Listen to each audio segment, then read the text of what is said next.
That's what happened when he took Ramona along. Nevertheless, he looked around for Beeze's little sister. These children at Holyrood Elementary know Henry and Beezus and Ramona as well as they know the children in their own neighborhood.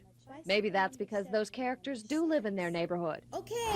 Well, my best friend lived there, and I spent many evenings there, and somehow I just pictured Henry living there. Beverly Cleary created the character Henry Huggins, and she says Henry lives in this house on Northeast 37th. It used to have a big cherry tree in the backyard, and I mentioned Henry falling out of the cherry tree and breaking his arm. Beverly Cleary's childhood memories come from street corners in Portland, 28th and Halsey. There was a man who lived there. He must have been Italian.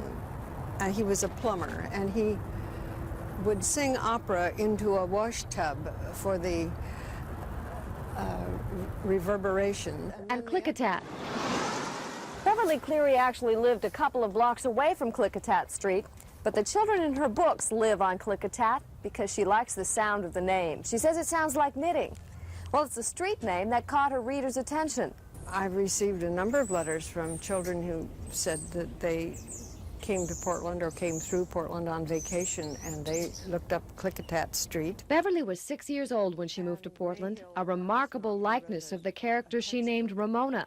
Their life stories are similar, too. Reviews said I had updated my books because Ramona's father had lost his job and tried to give up smoking. Well, my father lost his job and tried to give up smoking in about 1929 or 30. Readers tell Cleary that they relate to characters like Ramona, a well-meaning little girl who always manages to get into trouble. The girl who lived over in that house was the kind of girl who always did everything right. Beverly Cleary sees things Ramona's way, too. And I was a person who didn't always do everything right. It was one of Cleary's teachers at Fernwood Grammar School who first predicted that Beverly would someday write books for children.